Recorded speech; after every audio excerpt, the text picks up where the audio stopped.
We want to make sure that 130 million Americans who have pre-existing conditions, including those who have contracted COVID, can get protection from rapacious insurance companies that might want to rip their health care away from them. Republicans were willing to say, the heck with you, American people, the heck with you. We're siding with the big special interests, and we're not going to protect you. Republicans had a golden opportunity today, the Republican Senate, Leader McConnell, to make sure that the administration didn't pursue this suit that would take away Americans' health care. And of course, they sided with the big special interests and refused. The American people will hear this loud and clear. This is a stark division between the parties. They didn't want to vote on this. I had to actually go to the floor when no Republican was on the floor and ask to put this bill in play, and they feared it. They tried to jump through a pretzel last night because they're so afraid of this bill. That didn't work. And now they're trying today to say that this doesn't matter. Well, yes, it does. And I'd say one final thing. This is a 1-2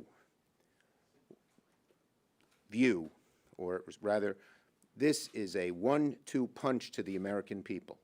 First, vote against our motion to protect Americans' health care. Second, vote for Judge Amy Coney Barrett, who wants to take away your health care. Every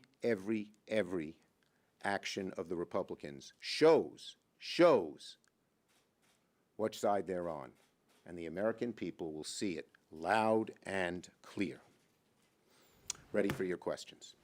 Senator, so, obviously you've been trying to make a point here against and put vulnerable Republicans on. No, I'm trying to put the Republican Party in the Senate. Don't put words in my mouth. Sorry. Okay. In any event, obviously several vulnerable Republicans, 6 altogether Republicans voted for your bill. Yes. And that would give them a lot of political cover to say they support pre-existing conditions. Was this a mistake? Let me just say, we knew that some of them would squirm. But when you flip your vote a few weeks before the election, the American people see right through it. These senators are worse off today, no matter how they voted, because they flip-flopped. They were against protecting pre-existing conditions. They were for the lawsuit. And now, 3 weeks before the election, they try to say they're for it and working it out. So there's not enough votes to actually have it have effect. They can't hide from all their votes to repeal the ACA, and this new vote only shows their hypocrisy a few weeks before the election. And let me say this, the American people will also see any senator who votes for Judge Amy Coney Barrett, they will see the hypocrisy of those who said, this vote shows I'm for protecting Americans' health care, and then they vote for a judge who is intent on ripping it apart. We believe this will hurt them badly because their position is clear.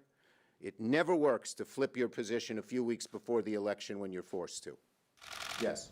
I talked with Senator McConnell this morning. He said, quote, pre-existing conditions are not in jeopardy before the Supreme Court. He added that is a completely bogus issue. He says also it's extremely unlikely that the Supreme Court will even deal with that part of Obamacare law. I wanted to get your reaction to that. That is not what legal experts across the country, Democrat and Republican, believe.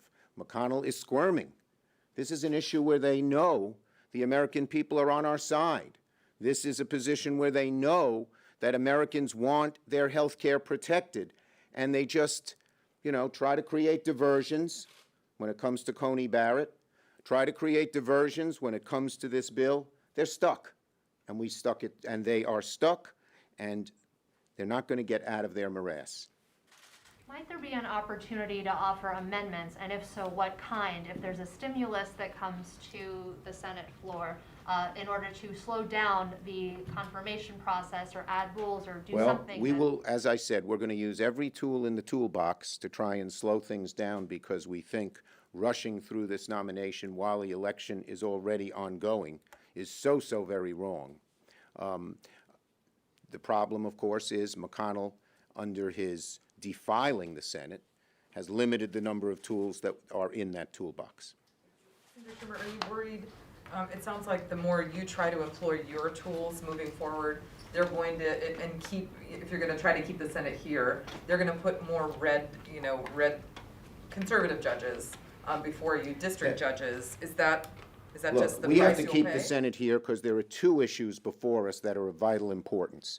One is COVID, where the negotiations ongoing in the House right now, and the second is the Supreme Court nomination. And we want to be here to do what we can to oppose it. They would approve those 7 judges in lame duck session anyway. So, and then also, have you seen the latest Mnuchin counteroffer? Where do things I stand? haven't seen it. I spoke to Speaker Pelosi a few minutes ago, and they're not at an agreement yet. They have a lot of issues of disagreement. Yes. On that issue, do you think that there is the possibility that there will be some sort of agreement between Pelosi and Mnuchin? And are you gonna join those conversations at some point? Yeah, just as when it started in the Senate, it was Mnuchin and I sitting in the office, but Nancy and I constantly talk. The same thing is happening now. We talk 4 or 5 times a day. And look, we want an agreement, but it's got to meet the needs of the American people. And there are a lot of places right now where the offer by Secretary Mnuchin doesn't do that. Are you worried though, Might I Senator? try to call? No, let's see. Anyone didn't have a question? Okay, we'll take one Can I more. get another? Great. Are there any kinds of, I know you said your tools are limited, but are there any kinds of messaging amendments that you could use at least to be able to tell voters, here's what's at stake and Look- here's what we're trying to Look get what across? happened today. I mean, it's a serious amendment, but it sure sends a message from one end of America to the other that McConnell and the Republican Senate leadership is against protecting Americans' health care. We're going to look for lots of tools. Stay tuned. Can you really say that, though, when 6 Republicans voted for you? It sounds like your bill got bipartisan support. Look, again, you flip-flop 3 weeks before the election. The American people have seen through that time and time again. They don't trust a vote 3 weeks before the election when the candidates have been under assault on this issue. And we are confident the Republicans, no matter which way they voted, because on the one side is Trump and the Trump supporters, and on the other side are so many of the American people, no matter which way they voted, they showed their hypocrisy and their distance from the American people. We're confident of that. Thank you, okay, last one. Her Barrett's nomination, what will it mean for women's reproductive rights? And what do you make of GOP accusations saying Dems are attacking Barrett over her faith? No Dem has attacked Barrett over her faith. It's a diversion because they don't want to address the issues, including health care and including Roe v. Wade. I think Roe v. Wade, if Judge Barrett got on the court, could either be eliminated or at the very minimum, horrible minimum, so greatly constricted that you'd never recognize it. Thank you, everybody. Thank you, Senator.